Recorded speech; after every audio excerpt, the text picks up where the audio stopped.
Hi everyone, welcome to our YouTube channel keep it simple. आज के video में हम बात करेंगे इंडियन रुपी की, जो कि यूएस डॉलर के मुकाबले लगभग 60 पैसे गिर करके अपने ऑल टाइम लो 77 रुपए 50 पैसे के आसपास बंद हुआ है। तो इस टॉपिक को हम इस वीडियो में डिटेल में डिस्कस करेंगे और ये भी बात करेंगे कि भाई रुपी गिर क्यों रहा है और इसका क्या क्या इम्पैक्ट हो सकता है। और आगे बढ़ने से पहले अगर आपने अभी तक चैनल को सब्सक्राइब नहीं किया तो प्लीज सब्सक्राइब करके हमें मोटिवेट कीजिए। तो सबसे पहले अगर बात की जाए लेटेस्ट डेवलपमेंट की, तो जो इंडियन रुपी है आज यूएस डॉलर के मुकाबले लगभग 60 पैसे गिरा और इसने अपना जो ऑल टाइम रिकॉर्ड लो है उसको टच किया और एक बार के लिए तो ये 77 रुपए 50 पैसे से भी ऊपर जा चुका था। और आप यहाँ पे देख सकते हैं जो लास्ट स्क्रीनशॉट मैंने लिया है उस टाइम ये 77.493 पे ट्रेड कर रहा था। हो सकता है कि इसकी एक्चुअल क्लोजिंग थोड़ी सी डिफरेंट हो, बट ओवरऑल ये आज इसने ऑल टाइम रिकॉर्ड लो पे ये क्लोजिंग करी है। और अगर आज इसकी ओपनिंग की बात की जाए तो जो इंटर बैंक फॉरेन एक्सचेंज है वहां पे 77 रुपीज 17 पैसे पे खुला था यूएस डॉलर के अगेंस्ट, और जो कि इसका ऑल टाइम लो था। इससे पहले मार्च में इसने 76 रुपए 98 पैसे का ऑल टाइम लो बनाया था, जिसको कि आज खुलने के बाद इसने बीट किया और फर्दर गिर करके इसने 77 रुपीज 50 पैसे का ऑल टाइम लो भी टच किया है। और इससे पहले अगर फ्राइडे की भी बात की जाए तो ये 55 पैसे गिरा था और उस दिन 76 रुपए 90 पैसे पे बंद हुआ था। तो दो ट्रेडिंग सेशन यानी कि फ्राइडे और मंडे की अगर टोटल में बात की जाए तो 1 रुपए 15 पैसे हमारा जो रुपी है यूएस डॉलर के मुकाबले वीक हुआ है, जो कि इंडियन रुपी के कॉन्टेक्स्ट में बहुत बड़ी गिरावट है। और अब अगर बात की जाए कि भाई आखिरकार रुपी गिर क्यों रहा है, इसके काफी सारे कारण हैं। जैसे कि एक है ट्रेड डेफिसिट जो कि लगातार बढ़ रहा है। हालांकि हम अपने मर्चेंडाइज एक्सपोर्ट की बात करें तो अप्रैल में वो पिछले साल के मुकाबले 24.2% बढ़े हैं और हमने 38.2 बिलियन यूएस डॉलर के एक्सपोर्ट किए हैं, जो कि हमारे थर्ड हाईएस्ट एवर एक्सपोर्ट हैं एक महीने के अंदर। और इसका मेन कारण है जो कि कमोडिटी प्राइसेस बढ़े हैं रशिया यूक्रेन वॉर की वजह से, उसकी वजह से हमारा जो रियलाइजेशन है वो हाई प्राइस पे हुआ है और इसकी वजह से हमारे एक्सपोर्ट बढ़े हैं। हालांकि जो हमारा ऑल टाइम हाई है जो कि हमने मार्च 2022 में 40.38 बिलियन के एक्सपोर्ट करके टच किया था, उससे हमारे एक्सपोर्ट अप्रैल में कम रहे हैं। और अगर प्रोडक्ट वाइज बात की जाए तो पेट्रोलियम प्रोडक्ट जो कि हम क्रूड ऑयल को रिफाइन करके पेट्रोलियम प्रोडक्ट बनाते हैं उसमें 113.2% इंक्रीज देखा गया है एक्सपोर्ट में। इलेक्ट्रॉनिक गुड्स 64% हमने ज्यादा एक्सपोर्ट करी है और केमिकल लगभग 27%। तो इनकी वजह से हमारे जो अप्रैल में एक्सपोर्ट्स हैं वो बढ़े हैं। इसके अलावा जो इंजीनियरिंग गुड्स फार्मास्यूटिकल और रेडीमेड गारमेंट्स हैं वहां पे भी थोड़ी बहुत ग्रोथ देखी गई है। और अगर एक्सपोर्ट में कमी की बात की जाए तो जेम्स एंड ज्वेलरी जो हम एक्सपोर्ट करते थे उसमें 2.1% की गिरावट आई है। इसके अलावा जो चावल हम एक्सपोर्ट करते हैं उसमें 14.2% की गिरावट आई है। और अगर बात की जाए इंपोर्ट की यानी कि जो सामान हम आयात करते हैं उसमें 26.6% की वृद्धि देखी गई है और हमने 58.3 बिलियन का जो यूएस डॉलर में है इंपोर्ट किया है। तो इस तरह से जो हमारा ट्रेड डेफिसिट है यानी कि ज्यादा एक्सपोर्ट करने के बाद भी जो हमारा ट्रेड डेफिसिट है वो पिछले साल के मुकाबले बढ़ा है। पिछले साल आप देख सकते हैं लगभग 15 बिलियन के आसपास था, जो कि बढ़ करके 20.1 बिलियन हो गया है। यानी कि जो एक्सपोर्ट में हमने ज्यादा फॉरेन करेंसी कमाई है उसको हमने इंपोर्ट करके लुटा दिया है, रादर ज्यादा लुटाया है।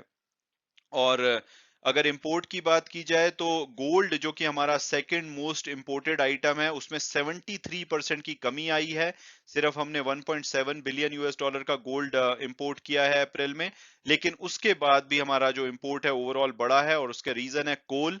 क्योंकि बिजली की कमी की वजह से हमें कोयला बहुत ज्यादा इंपोर्ट करना पड़ रहा है। 136.4% उसमें इंक्रीज देखा गया है। क्रूड ऑयल डेफिनेटली यहाँ पे प्राइसेस इतने ज्यादा थे उसकी वजह से 81.2% इसमें इंक्रीज हुआ है। इसके अलावा केमिकल वेजिटेबल ऑयल और इलेक्ट्रॉनिक गुड्स के भी इंपोर्ट बढ़े हैं पिछले साल के मुकाबले। इसके अलावा दूसरा बड़ा कारण है रुपए में डेप्रिसिएशन का फॉरेन इंस्टीट्यूशनल इन्वेस्टर की सेलिंग।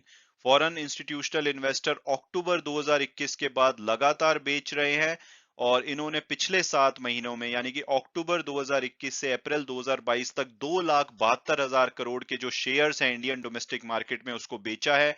इसके अलावा मई की अगर सिर्फ 4 वर्किंग डेज की बात की जाए यानी कि फ्राइडे तक का डेटा हमारे पास अवेलेबल है, जिसमें कि इन्होंने 12,733 करोड़ रुपए फर्दर बेचे हैं।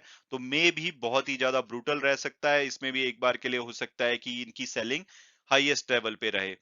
तो अगर फॉरेन इंस्टीट्यूशनल इन्वेस्टर बेचेंगे तो वो कैसे बेचेंगे? पहले तो वो अपने शेयर्स को बेचेंगे जिससे कि उनको रुपया मिलेगा, उस रुपये से वो डॉलर खरीदेंगे और जिसकी वजह से अल्टीमेटली रुपया वीक होता है।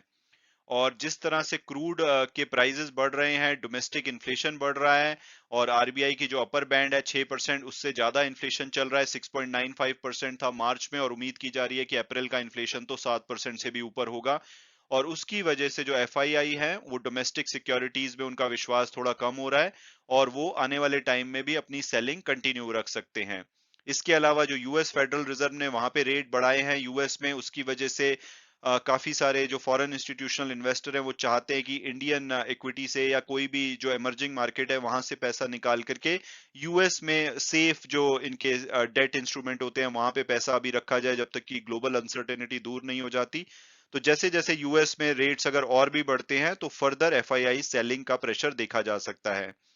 तो ओवरऑल सभी इमर्जिंग मार्केट में जो आउटफ्लो हैं वो देखे जा रहे हैं और जो यूएस यील्ड है उसमें जो एलिवेशन हो रहा है वो उसमें जो रेट बढ़ रहे हैं उसकी वो एक प्रमुख वजह है जिसकी वजह से फॉरेन इंस्टीट्यूशनल इन्वेस्टर अपना सामान बेच रहे हैं। और इससे पहले 76 रुपए 50 पैसे से 76 रुपए 75 पैसे के ब्रैकेट में रुपया काफी टाइम तक होल्ड कर रहा था, लेकिन अभी फ्राइडे को इसने 76 रुपए 90 पैसे पे क्लोज किया और आज तो 77 रुपए 50 पैसे के भी आंकड़े को छू लिया है। और अब अगर बात की जाए कि भाई नॉर्मली जब करेंसी डेप्रिशिएट होती है तो जो सेंट्रल बैंक होता है देश का वो इंटरवीन करके अपनी करेंसी को थोड़ा बहुत स्टेबलाइज करने की कोशिश करता है। तो हमारे यहाँ क्या आरबीआई कुछ कर रहा है? तो आईएफए ग्लोबल रिसर्च के हिसाब से जो आरबीआई है वो डेफिनेटली रुपी को प्रोटेक्ट करने की कोशिश कर रहा है और इसका साफ साफ जो रिफ्लेक्शन है वो देखा जा रहा है भारत के फॉरेक्स रिजर्व में जो कि लगातार कम हो रहे हैं। तो जब रुपया बहुत तेजी से गिरता है तो आरबीआई क्या करता है कि अपने फॉरेक्स रिजर्व को बेचना शुरू करता है ताकि उसके बदले में रुपया खरीद सके और रुपया बहुत तेजी से ना गिरे। और अगर आरबीआई इंटरवीन नहीं करता तो शायद रुपया और भी कमजोर हो सकता था। तो अगर हम फॉरेन एक्सचेंज रिजर्व की बात करें तो पिछले महीने ये 617.65 बिलियन यूएस डॉलर थे जो कि घट करके 29 अप्रैल का जो डेटा आया है उसमें 597.73 बिलियन हो गए हैं, यानी कि 600 बिलियन का जो हमारा मार्क था उसको हमने ब्रीच कर दिया है।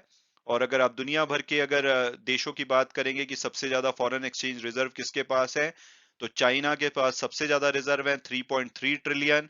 उसके बाद जापान आता है 1.4 ट्रिलियन के आसपास, फिर स्विट्जरलैंड 1.1 ट्रिलियन और चौथे नंबर पे आता है भारत जिसके पास की अब 597 बिलियन के रिजर्व रह गए हैं।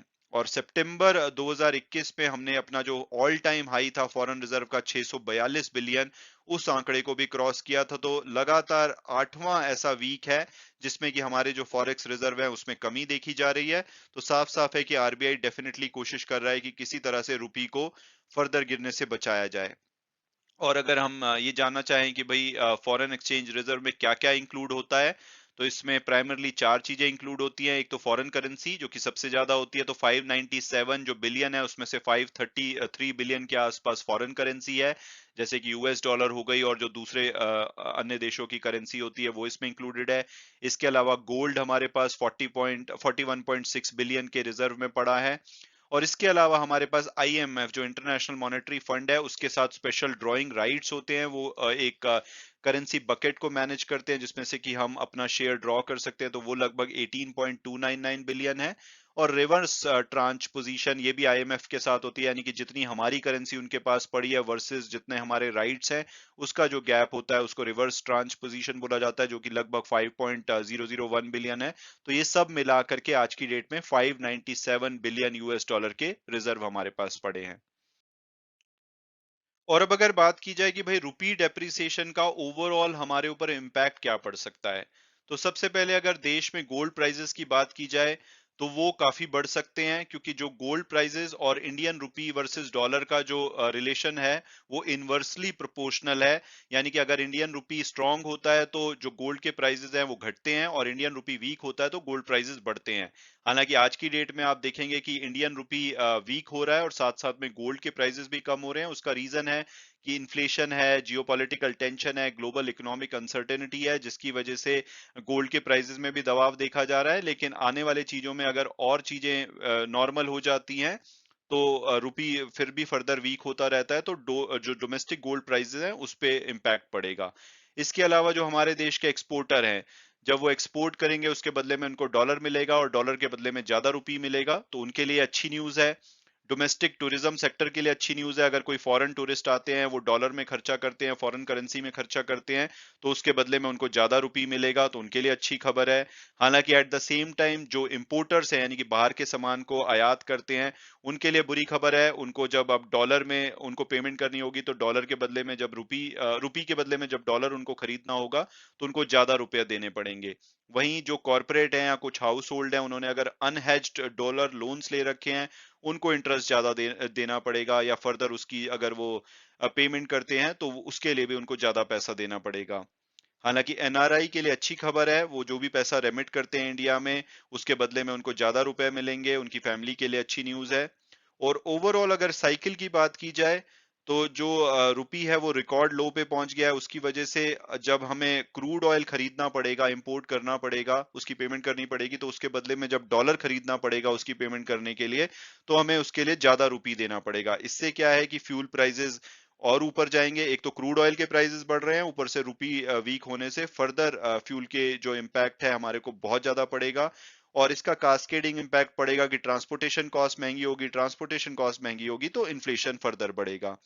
और जिस तरह से रुपी गिर रहा है, तो आने वाले टाइम में इन्फ्लेशन इससे बढ़ता है, तो जो आरबीआई है उसको फोर्स्ड इंक्रीज करना पड़ेगा इंटरेस्ट रेट में। अभी पीछे इंटरेस्ट रेट जब उन्होंने 0.4% बढ़ाए हैं, उसका इम्पैक्ट हम इंडियन इक्विटी मार्केट में देख सकते हैं। और फर्दर अगर इन्फ्लेशन बढ़ता है, तो ये अनप्लैन्ड इंटरेस्ट रेट को फिर से बढ़ाया जा सकता है, जो कि ओवरऑल इक्विटी के लिए नेगेटिव होगा।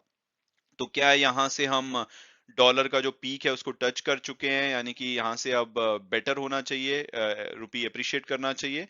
तो एक्सपर्ट्स का मानना है कि यहाँ से फर्दर गिरावट देखी जा सकती है। Short to medium term 79 rupees का जो आंकड़ा है यूएस डॉलर के बदले में रुपी टच कर सकता है। तो आने वाले दिन भी ज्यादा अच्छे नहीं लग रहे हैं अभी के लिए। मैं उम्मीद करता हूँ कि आपको ये वीडियो पसंद आया होगा और आपने कुछ नया जाना होगा। Thanks so much for watching the video and God bless you all.